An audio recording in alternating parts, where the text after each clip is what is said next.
what it is a radical abstinence from food and water for an extended period of time that the body acclimates to by slowly working up towards. And it puts the body in a state of radical autophagy so that it can actually eat its own diseased tissues and clear cellular debris in the body. Well, folks, our guest today, Michelle Slater, is a testament to the enduring power of the human spirit. She suffered symptoms from late-stage neurological Lyme disease for 6 years, symptoms so devastating, so utterly debilitating that after exhausting every possible treatment, from allopathic to holistic, she actually considered assisted suicide. But in the face of seemingly impossible odds, she had the courage and resolve to take one final leap of faith, traveling all the way to Siberia, of all places, literally Siberia. And it was in that far corner of the world that she submitted herself to the unorthodox treatment of dry fasting and found what she was seeking. 5 years later, she's thriving and completely symptom-free. A scholar of comparative literature with a PhD from Johns Hopkins University, Michelle's remarkable story is chronicled in her new book, Starving to Heal in Siberia, My Radical Recovery from Late-Stage Lyme Disease and How It Could Help Others. It is a very inspiring story, as you can imagine. So we are really happy to have her with us today and hopefully provide hope for anyone facing a similar plight. So welcome to the show. Thank you very much, Dotsie. I love the way that you described my story. Well done. I'm glad you did. It's a big story. It's a heartwarming story, but it's also a terrifying story from the beginning. I have a dear friend who has Lyme disease and actively struggles all the time. So this is somewhat near and dear to my heart. I'm really excited and so interested to hear a deeper part of your journey than is in the book. But I think we might as well start with really what Lyme disease is, because the one thing I've learned from my friend is people, even doctors, physicians, are most often confused really on exactly what it is and what the typical symptoms are, like what symptoms you experienced in the beginning and throughout. Yes. And I'm glad that you say Lyme disease, because I can't tell you how many people say Lyme's disease, and it is Lyme. It is Lyme disease. So according to the CDC, Lyme disease is the most common vector-borne disease in the United States and rapidly spreading throughout the world. And it's caused by the bacteria Borrelia burgdorferi, named after the researcher who discovered it. And it is transmitted to humans by the bite of infected ticks, black-legged ticks. And the problem, Dotsie, is that these ticks are microscopic, and it is common. It's common to not find the tick and to not know that you have been bitten, because not all of the patients develop the classic bullseye rash or erythema migrans that can appear on the body around the area of the tick bite. And so this creates initial problems, because it's hard to diagnose something if you don't see the tick, if you don't get the bullseye rash.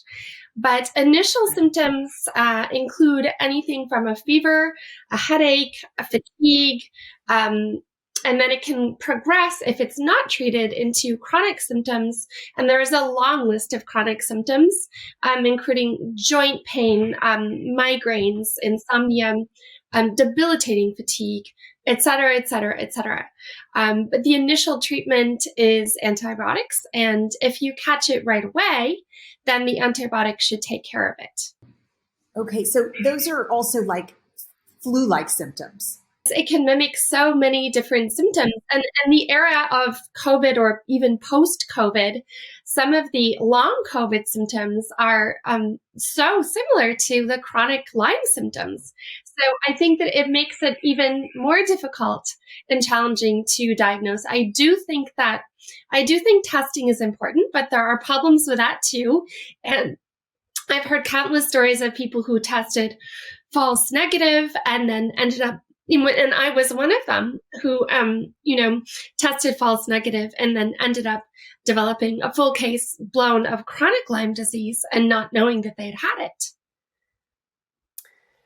Lyme disease is called Lyme disease because it started in Lyme, Connecticut, Lyme. My understanding, I'm from Connecticut. So I too know people who've had it in that area, but now it's spread. My mother-in-law found a tick on her body and in California, and she had it tested and it was positive for Lyme also, but because she saw it right away, she was able to get treated and was fine. How did you contract, do you think, did you contract Lyme? So that's an excellent question, and one that just may remain, I think will remain mysterious forever. But I did have, I live in Connecticut and Massachusetts. And so I've been hiking most of my life and in the woods and in prime tick territory. But I did find a tick embedded in my shoulder. I think it was around 2011. But when I got tested, it came out as negative. But I was developing symptoms. And when I finally did get diagnosed with Lyme, the Lyme specialist said that it was so chronic in my body that I had had it for years. And he thought that I would have had it even longer than that 2011 tick that I had found. And I had experienced some alarming symptoms earlier. I was just so high functioning that I was able to overcome them and ignore them until I couldn't. So I can't give you my exact origin story, Alexandra. And so many people with late stage neurological Lyme can't do that either. If I could, maybe I wouldn't have been where I was. That's right. Share with us what kind of person you were before Lyme in terms of like your activities and your energy and what you love to do and how you like to be engaged in life. And then what happened when it took hold of your body? Yes, this is always a hard question because I went from being, a person who, and I sort of do a play on Thoreau early on in the book, who sucked the marrow out of life myself. I was a marathon runner. I meditated. I taught at the university. I loved teaching my students. I loved being able to have a positive impact in their lives. I was very close to my friends and family. I was just a very active person, and I like to bring light to the world. And I essentially went from being that and also having to have this razor sharp focus in order to write on an academic level and teach at the university. And I went from that to being completely flattened, unable to do any of those things, not even able to hold a phone in my hands and send a simple text because the joints in my fingers were in so much pain. I couldn't even entertain myself with a film because I would get these Lyme headaches, not having ever had headaches before. I couldn't read. I couldn't focus.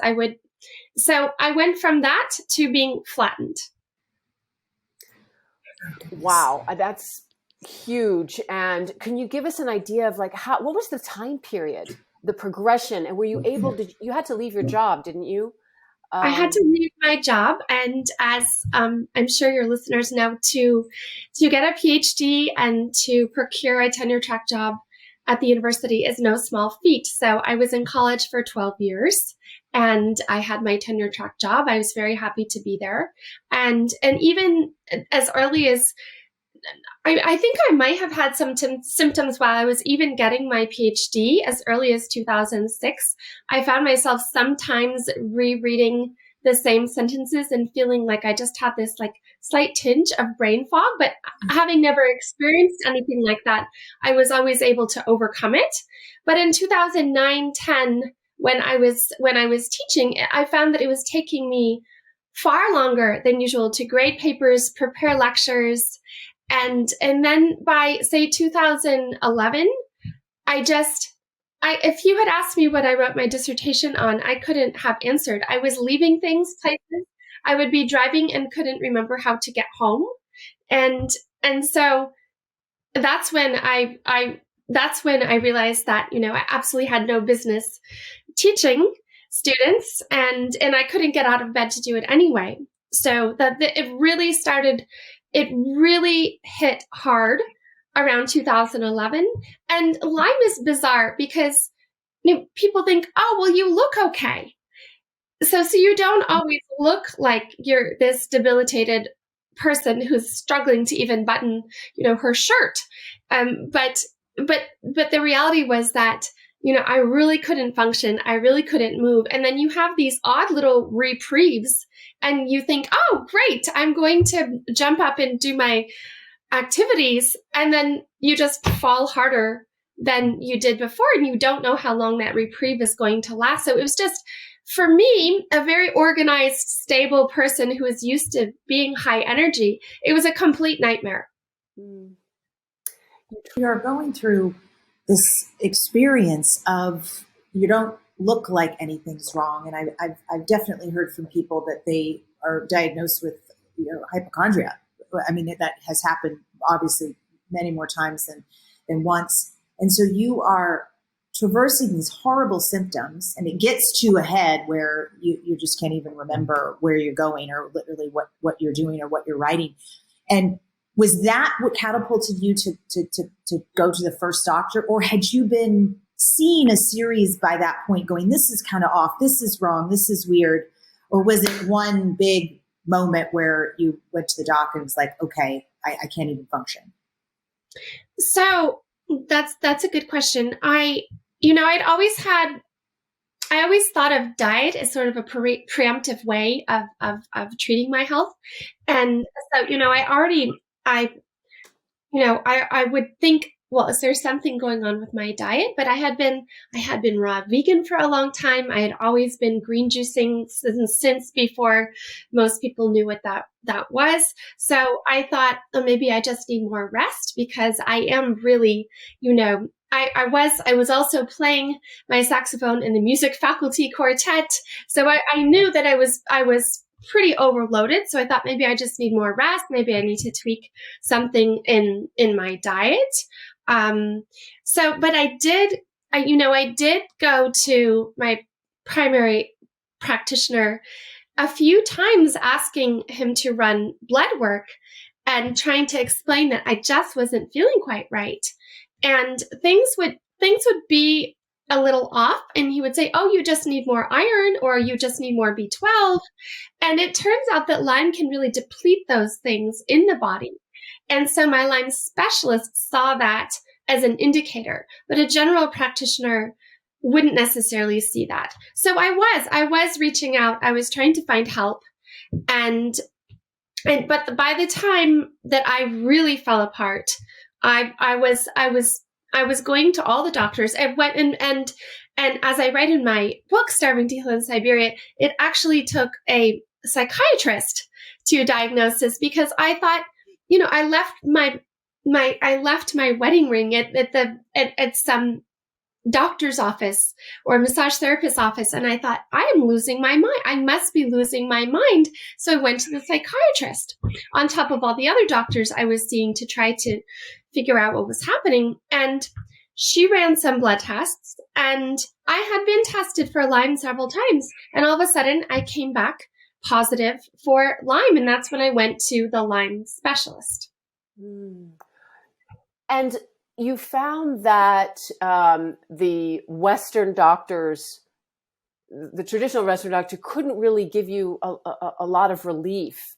Can you tell us maybe not all, but a lot of the things you tried, and if there were anything that actually might have worked a little bit for folks listening who have Lyme, or maybe another, does Lyme, does it mimic an autoimmune disease, or no? Is it? So there's been some debate about whether Lyme could be considered an autoimmune disorder, Alexandra. What does frequently happen, and did happen in my case, was that in conjunction with Lyme, because my immune system became so weak, I actually developed an autoimmune disorder. It was psoriasis. And I also developed candida from having taken such high doses of antibiotics. And so things that I had never had were suddenly going wrong in my body, and they were in conjunction with the Lyme. And in terms of the Western doctors and allopathic medicine, I want to say that, my Lyme specialist was very helpful. He was an excellent listener. I would call him an investigative doctor. So I really appreciated that. But I did go through the program of, I call them industrial strength antibiotics. I was on a dose of 1,500 milligrams a day in addition to an antimicrobial, and we tried even anti-malaria drugs. And I would feel like I was dying from that Herxheimer reaction, where the spirochetes start to die off. And so he would say, you're going to feel far worse before you feel better. The problem was that I wasn't feeling better. I would feel far worse. And then I would plateau back at my feeling crummy, but I wasn't feeling better. And so I told him that I wanted to try everything. I'd always been holistic in my approach to medicine and healthcare. So I read some books on natural supplements for Lyme. So I tried a whole variety of natural supplements. My diet was already so clean. I've always avoided dairy, gluten, sugar, processed foods. Everything was organic, whole foods, vegetables. So I really didn't have a lot that I could tweak in my diet. But I tried the far infrared sauna. I did the ozone chamber. It's been so long now, but I have in my book a long list of everything that I tried. I tried the biomat. I tried the Rife machine. And if you're not familiar with the Rife machine, Raymond Rife introduced it to try to combat cancer, and it emits these high frequency vibrations and pulses, and you attach these Velcro straps to your hands, and there was a whole Lyme frequency. And so I would lie down and I would have this on me for 45 minutes, and I would feel kind of dizzy afterwards. So I thought, oh, maybe it's doing something. But apart from feeling the dizziness, like maybe something's happening, I didn't feel better. So I tried homeopathic remedies, a whole host of things that I had never even heard of, and I would really have to conjure up if I do have a list, and I'm a great note taker, so I had a whole file on what I was doing. It was recommended to me to use a saltwater pool, but that would provide some relief as well. I would say that I felt the far infrared sauna was maybe doing something, and I would feel maybe a little bit better. I would do Reiki and massage therapy, because I could, I had a hard time walking, and so it would give me some relief, but it wasn't permanent. It was temporary relief. So some of these things were helpful, but just on a temporary basis. Wow. Also Ayurveda and Chinese medicine. You had literally run the gamut. And as I mentioned in the intro, there was, you hit a point where you were contemplating assisted suicide. And I can only imagine, after trying what sounds like literally almost 100 possibilities, right when you heard about the concept of dry fasting. Can you emotionally take us back to that time that you share in the book where you're contemplating, I just don't want to be here anymore? Absolutely. And I want to say to everyone who is listening that if you are feeling like that, there really is hope. And that's why I wrote this book. I had never felt like that in my life. I've always wanted to live. I've always had great verve.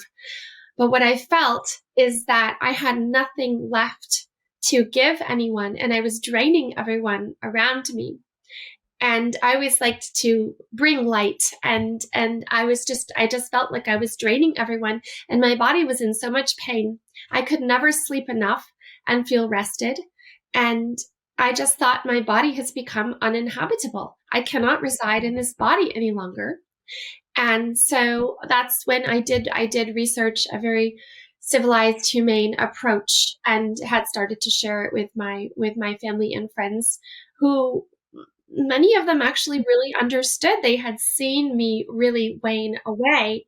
And when I was writing Starving to Heal in Siberia, I found out that there was a think tank called Demos that I think showed that there are about 1,200 suicides per year from Lyme disease because people are either in too much pain, too much despair, or have lost hope because probably their bodies and minds and spirits were uninhabitable and didn't match what they had inside of them, that spark that was still inside of them. So that's what brought me to that point, that very, very dark point of despair.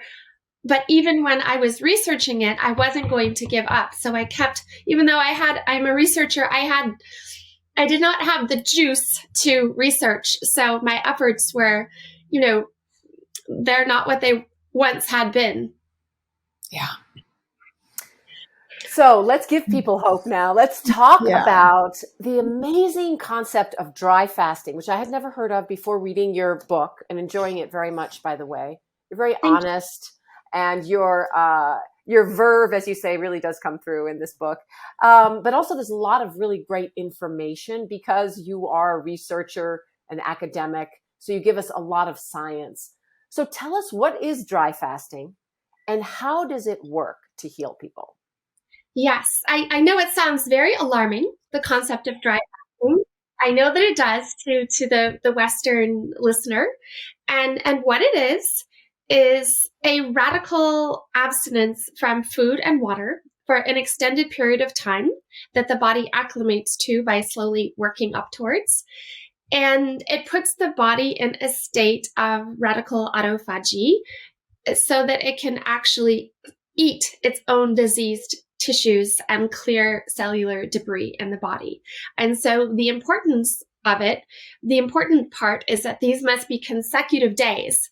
So 9 days is what, and nights are what the doctor who I found considers to be a medical dry fast that can clear the body of disease.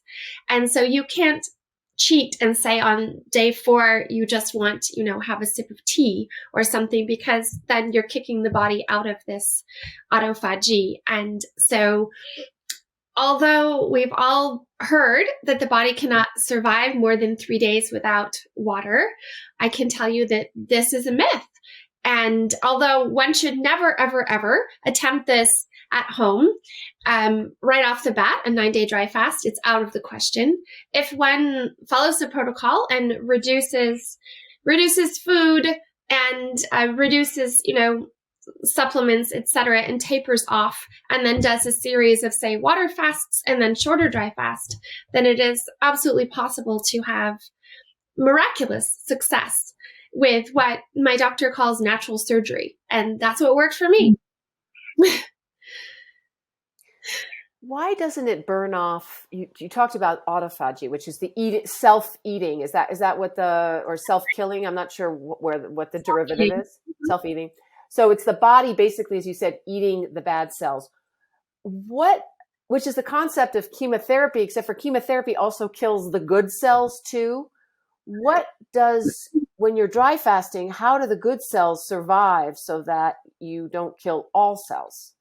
Right. Well, Alexandra, chemotherapy is a foreign agent introduced into the body, whereas this is using the body's inherent natural DNA, which is highly sophisticated.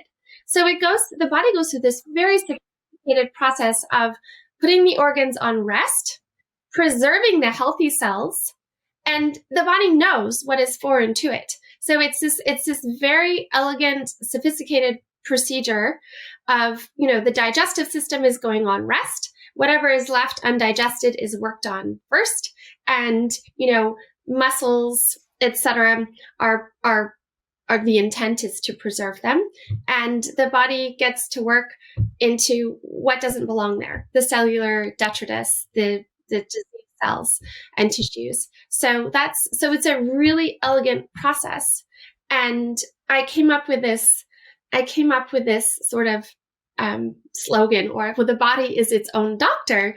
And so as I was going through it, I would just say, okay, I will just surrender. Body, you can be the doctor and do the work.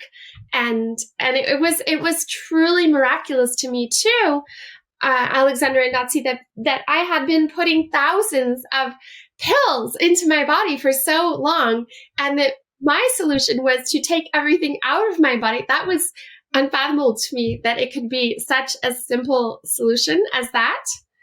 So when I did discover it, I knew at that point I had nothing to lose, and it sounded very intriguing to me. Scientifically, I was well versed in autophagy, and I wanted to give it a try. Hey, friends and listeners of the Switch for Good podcast. Yep, that's you.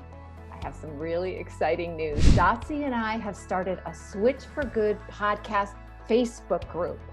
We created it so we can build a community of fans that will help us improve the show and deliver on the topics that you want to learn more about. So we want to hear what your favorite content is, what you want more of, and what you want less of. And if you like the length of the show, Dotsie and I are always talking about the length of the show, right, Dotsie? Yes. We want to tailor our show around the needs and desires of our incredible listeners, almost 500,000 of you. And it's really simple to join. Just go to our Switch for Good Facebook page. That's Switch, the number 4, and then Good.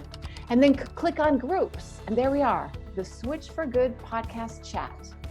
You can post directly in the group, share ideas, talk to other listeners, and connect with like-minded folks. So go, run, join our Facebook group and tell us what you want.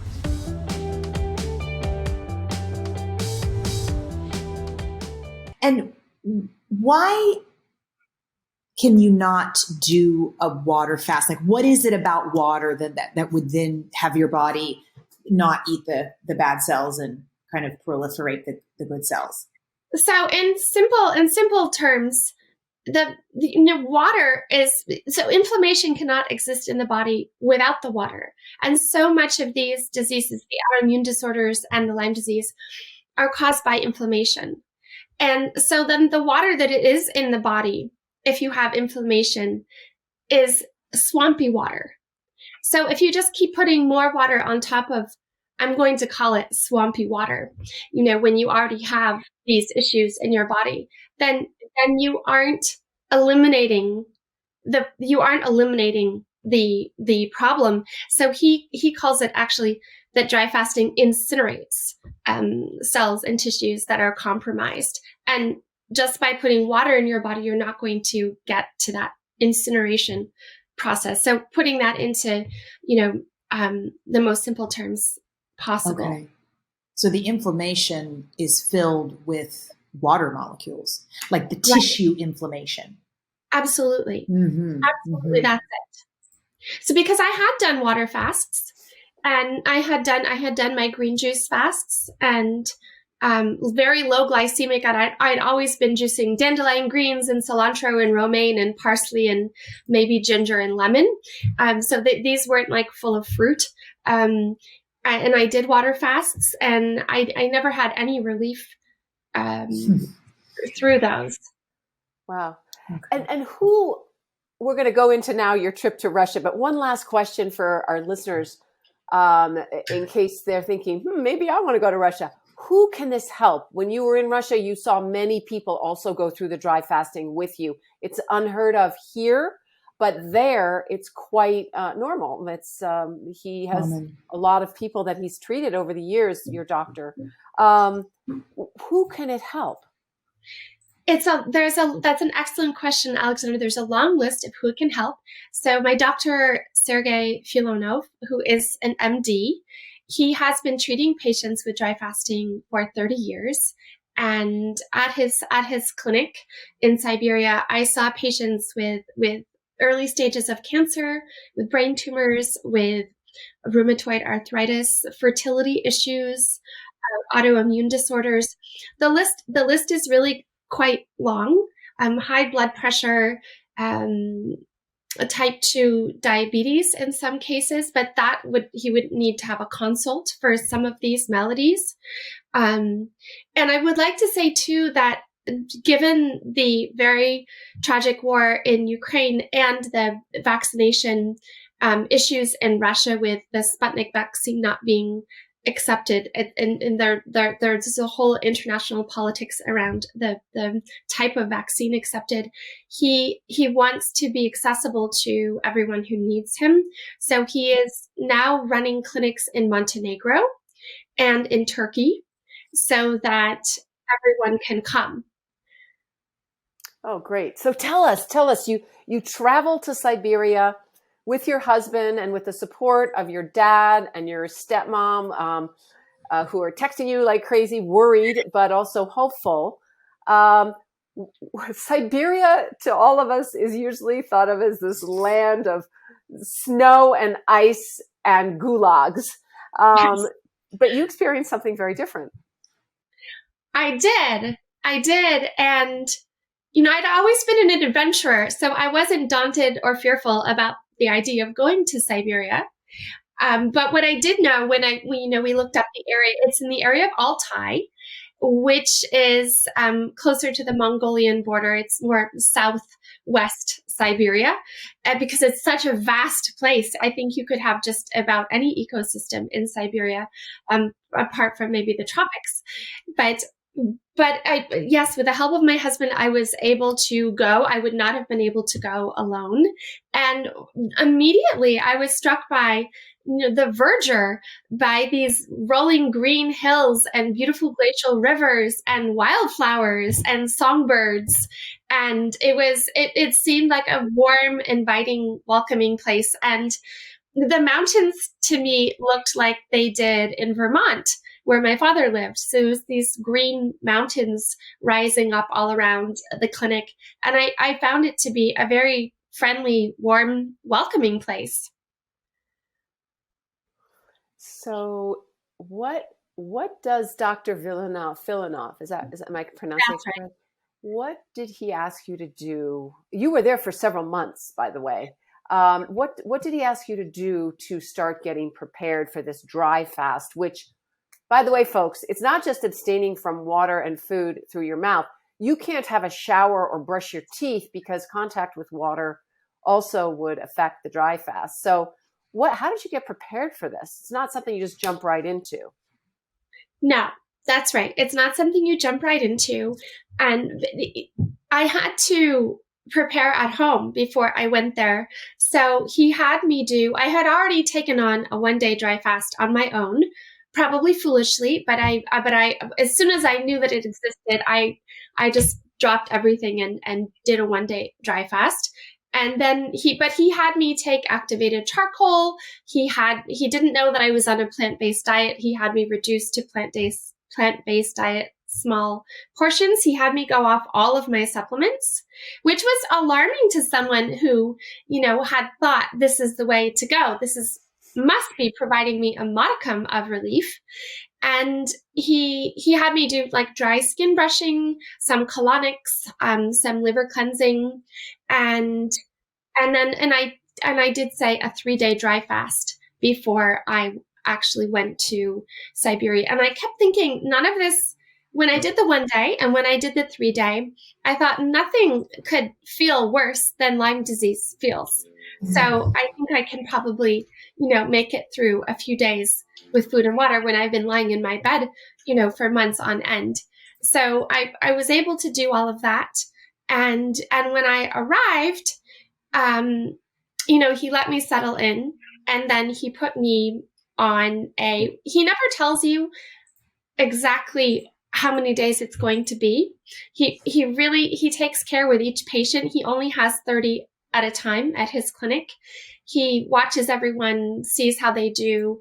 So it ended up being 7 days for my first longer one at the clinic. And then there was a period of rest and hydration and building me back up. And then I went into the standard medical dry fast that he does of 9 days. And I know that I sound very matter of fact about it. And most people are like, 7 days, 9 days. But at this point, it seems so matter of fact to me, because it's like training your body to run a marathon. You really work up to it, whereas you couldn't just run a marathon without having trained before. Your body just says, oh, this is what we're doing. I know what this is. I'm used to this. I can do this. And then you don't have, so I think because I'd also prepped so well, I didn't have uncomfortable symptoms per se. Mm-hmm. I was able to ease into it. Well, you were also in hell with the Lyme, right? So it's all about the juxtaposition or the comparison to, right? I mean, you're definitely at this point, willing to do anything, really. So I'm curious as to how this experience unfolds. There's other people there. Your husband's there. He's, I'm assuming, not doing it as well. But what is the first day and then the fifth day? I mean, you can't shower, you can't brush your teeth, you can't, so you're probably not also like, hiking and doing a whole bunch of activity because you have no calories in your body. So it sort of sounds to me like, Dawn of the Dead or something. I just see all these, I can imagine in my head, all these people walking around just like, that's probably not at all what it was like. So I would love to hear I would love for you to take us there and that experience of those first hours and the next day and what you're experiencing with all the brave souls who have also been suffering from all sorts of things in their lives. I will say, Dotsie, that I think the first week or so that I was there weren't any other patients. He was in between programs because the staff needs a rest. It's very intensive, but he wanted me to come as soon as possible. The moment that my visa cleared, he was like, get on the plane and come. I need you for as long as possible. But I did have my husband there for about a day. And then he had to go on to Singapore for work. So I was then on my own completely, in Siberia with a doctor who only spoke Russian. And he had an assistant who had spent some time in France, and I'm bilingual with French. So I managed to, speak a little Russian, and then he could speak enough French. So I was linguistically sort of abandoned as well. And I still, of course, had all of my symptoms. So, I would really just like to be, lying down, curled up. And he wanted to give me time to settle in. So I didn't start dry fasting for a good few days when I first arrived. And there wasn't anyone around either. So I was just in this lovely place with a doctor and his family at first.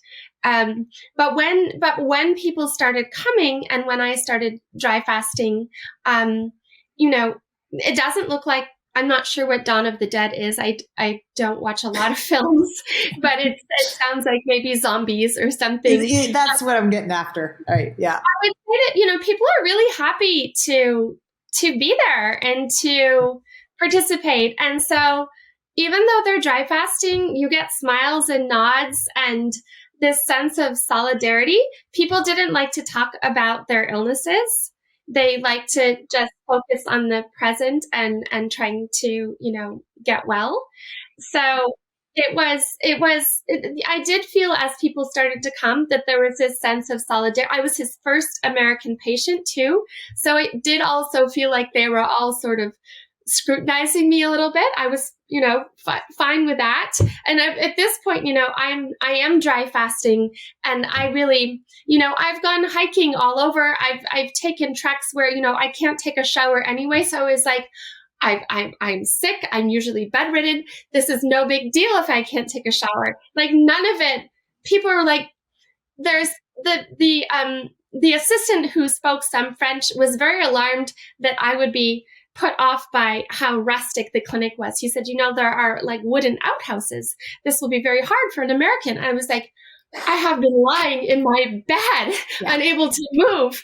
I don't care if there is an outhouse. I will be fine. So like none of that mattered to me at all. I just felt really grateful that Dr. Filonov had even taken me on and that I could be there. I thought the place was beautiful, and I was just so determined to stay in this positive place in my thoughts that I appreciated meeting the new people who came from all over Russia, some people from Europe too. And so none of these things that seemed like they would be inconveniences mattered to me at all. Not the leeches at all? Well, the leeches. So after you break a dry fast, they like to use leeches for a purification process, and for that, I did have to put my earbuds in and wear like the eye mask from the plane. And then even the sensation of them crawling around on my liver was that I would say was probably the worst part of the entire experience. On your liver, like inside your body or outside? Oh, no. Over where your liver is. Superior part of where the liver is. So yes, afterwards there was the leeches experience. I have gone to visit their clinics since then, and because he believes in dry fasting for everyone, he does it himself just as a way to maintain the immune system. So even though I have been symptom free for over 5 years now, which I never get tired of. I still wake up. I'm so grateful that I can run. I run every day. And so, that never gets old, but I have declined the leeches. I've said, you know what, save them for the people who are really ill. I think I'm fine. So tell us, you did several dry fasts during this. Your longest one, was it 10 days or 11 days? So after I did the 9-day, there was a lengthy period of recovery because I was so ill that it took my body longer to recover. You don't just finish your dry fast and the healing work is over. A lot of it takes place during the exit. So you start drinking hot water. So I had hot water for a couple of days, and everything that has been burning up in your body is just then moving through you. And so you do feel very sleepy. You almost sleep for 24 hours after you break your dry fast with the hot water. And it took time to rehydrate, do all of the post dry fasting treatments, etc. And so we ran out of time to do, he wanted me to do a second 9-day dry fast. And so he said, at this point, your body knows what to do. You know what to do. You know the protocol. I want you to wait 2 months and go home in nature and find a quiet place in nature and do another 9-day dry fast. And I, as resilient as I am and as strong as I wanted to appear, I thought, oh my goodness, another 9-day dry fast. But I did it. And I would say that even though, we considered me to be recovered, he wanted me to continue the longer dry fast because I'd also taken so many antibiotics. When I never put in my book, because I had also taken a lot of fertility drugs. I was on a fertility journey as well when I was sick with Lyme. So he wanted me, so I think this is the first time I've ever mentioned that in an interview. But what he wanted to do was, he said, 1, 2, 3 dry fasts are not going to completely undo the damage that has been done to your liver by having taken all of these pills. So I want you to keep up doing a longer one every year or even twice a year. And so I did, when I went back the following summer, I did do an 11-day. And that was amazing because I had virtually no recovery in the exit because I was well and I was healed. So it's like I had my exit and I was like, let's go. So that I didn't really have a lot of downtime after the first initial dry fast exits where I, my body was still getting well, and there was this whole recovery process to the dry fast. Right. When you were in it, and you said the couple days at the end of it when you drank the warm water, it was like you slept for like 24 hours, right? Because your body was like processing all of the muck. But when you're in it, are you tired? Are you sleeping? Are you up the entire time? Is it naps? Like what is a typical day of just your experience that you're having with your body in the outside world? Do you hear a lot of times people say just on water fasts that they start to feel kind of high and kind of loopy and just kind of like in this other realm? I never felt high or loopy, but I did. I've always been a meditator, so I did feel like close to. I felt like it was so easy to go into a deep meditation. So you want, even if you do have energy, you want to preserve and be very careful because it's such a serious form of fasting, but a day in the life of a dry faster, for me, he wanted us to walk 10 kilometers every day or 6 miles. When he first said that, I thought, does he know? He knows what I'm capable of, and it's not that. And it was also somewhat embarrassing to me as someone who'd been able to run marathons and go hiking all day, that I knew I wouldn't be able to do that.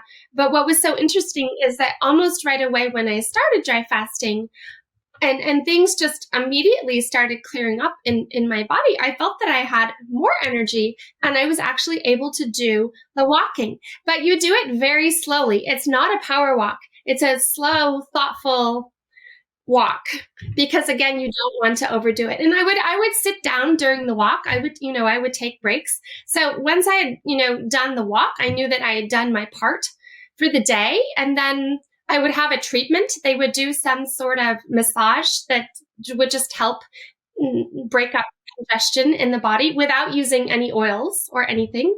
They did some of the cupping, the Siberian cupping, very similar to the Chinese cupping. And then it was lovely. It was in August, and I would put my yoga mat out by this little river, and I would have my headphones. I would listen to like soothing classical music, or I'd like to read Rumi poems. And I would just sort of like lay in the sun and kind of rest, and I felt very much at peace with this whole process. Sometimes somebody would come down to say hello, another one of the patients, or he would check on me. And he also liked me to sleep outside. In the cabins, they ran fires at night. And so that would really dry me out. And that would be antithetical to the whole process. And you don't want your throat and mouth to become overly dry, so that, you can preserve the moisture you do have. So I slept outside with my sleeping bag, and I felt that the whole process was really a peaceful thing. So I just kind of surrendered to that. And he had excursions too. We would go on different excursions, I think for people to help break up the monotony of dry fasting. When did you realize it was working? And how did you leave? When you left, what kind of Michelle left Siberia? Those are good questions.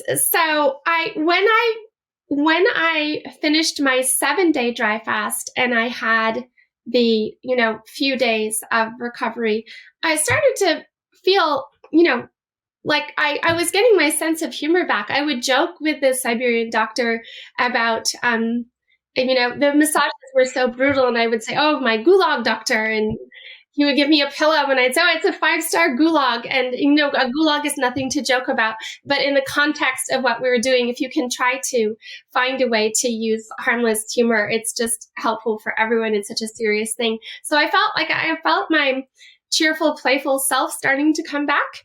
I was worried when I broke the 9-day dry fast, because I was so tired and I needed so much rest. And also, so tinnitus was one of my symptoms with late stage Lyme. But as the body That's the ear when you hear constant ringing in your ears. And I've gotten a lot of inquiries on my website since my book came out from people who have asked, did the tinnitus really go away?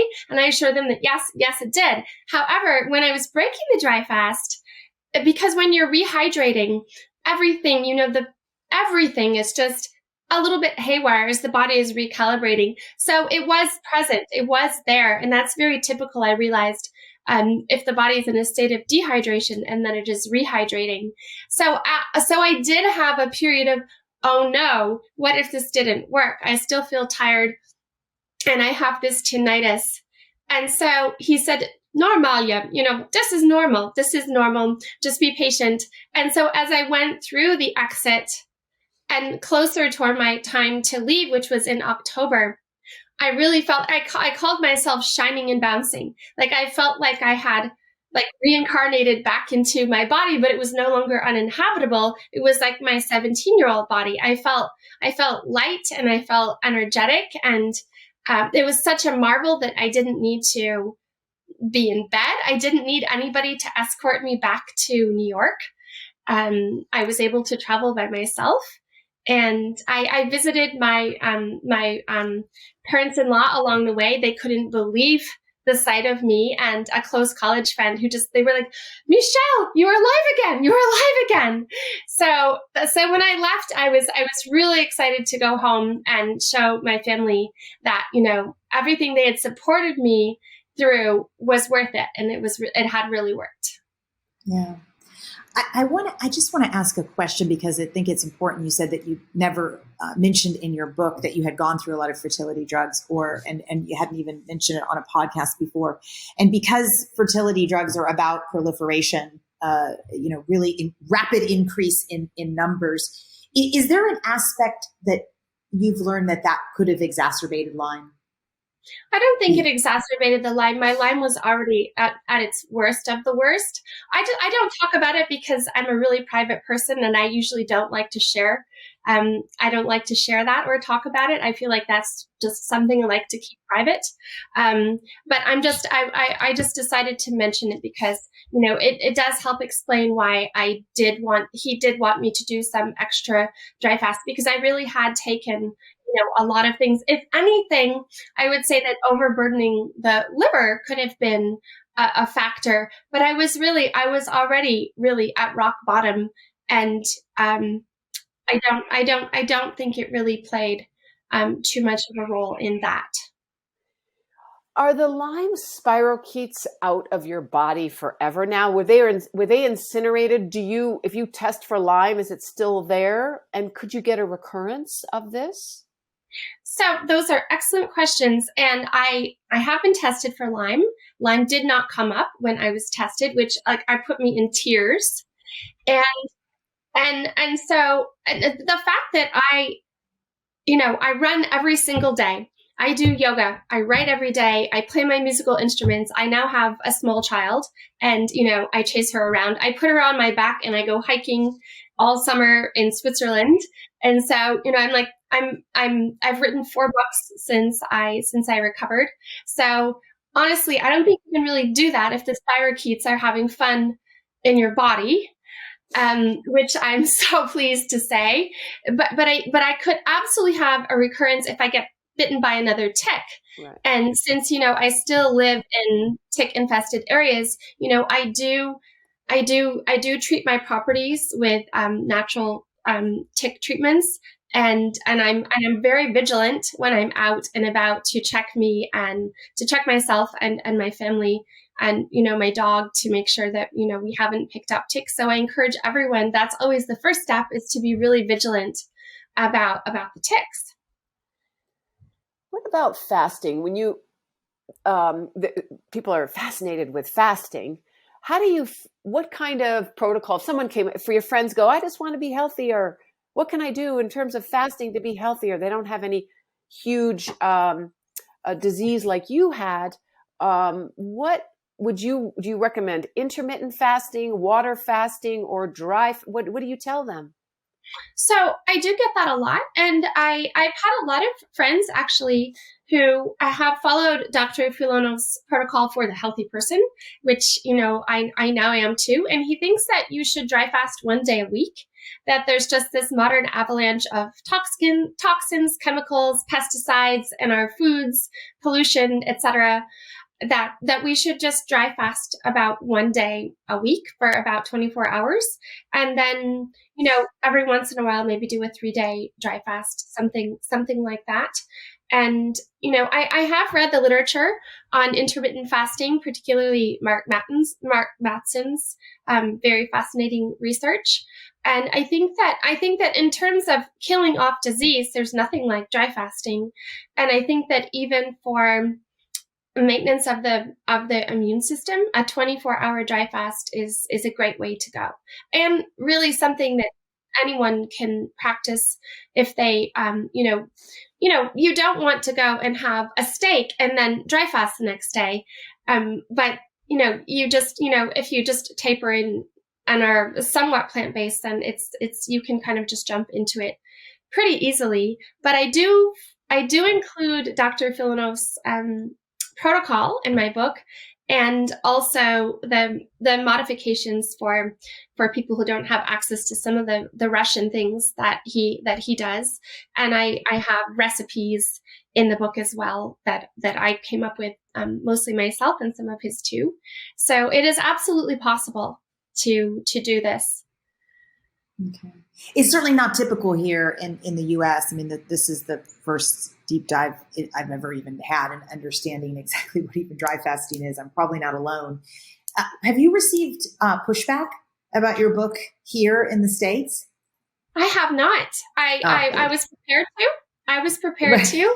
And I've actually received nothing but really positive feedback so far. I think, my story does speak for itself in so far as I was deathly ill, and I made such a radical recovery, and I'm such an example of this going right.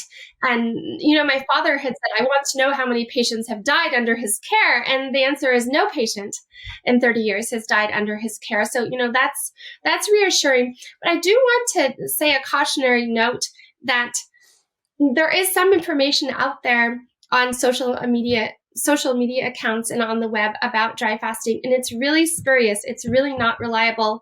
Dr. Filonov is the only MD I know who practices this methodology, and he is so fastidious in his approach. He takes such care.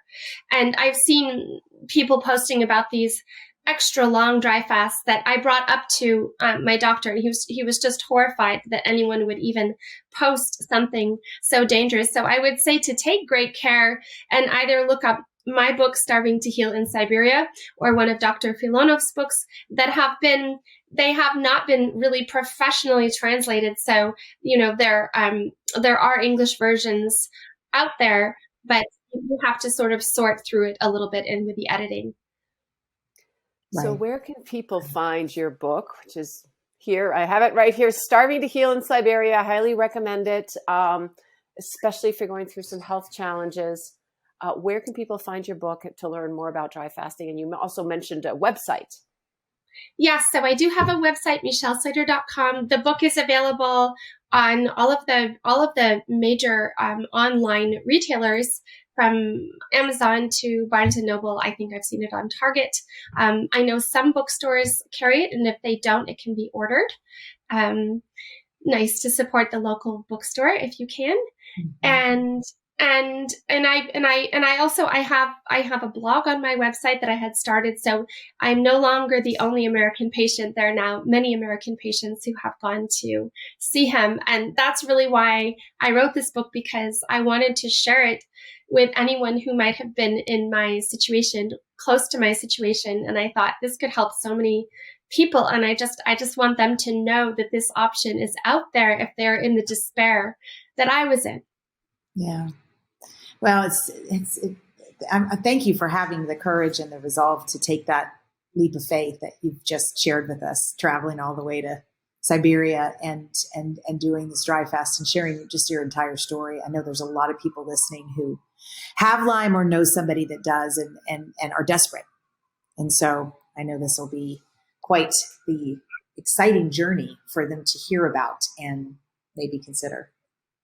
Thank you. Absolutely. Thank you so much for having me and sharing my story so that we can, share it with more people who really need it. So thank you for doing the excellent work that you're doing. I really appreciate it too.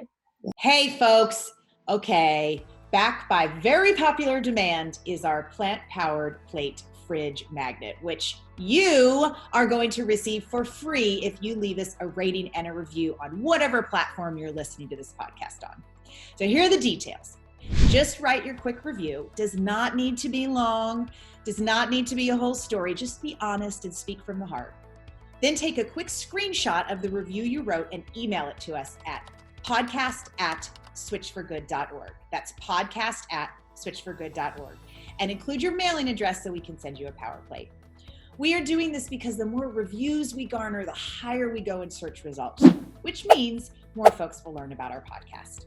So the power is in your hands. Leave us a review and zoom, your power plate arrives at your doorstep. So thank you so much for tuning in today. If we helped you in any way, then click the subscribe button and let's keep hanging out together. We have so much more to share with you. And if you need more information on actually making the switch for good, please visit us at switch4good.org for loads of info. And you can subscribe to our mailing list where you will receive all sorts of super cool gifts, discount codes to our very fave dairy-free products, and a lifetime of powerful health tips. So join us on the journey to Switch for Good. This is the future.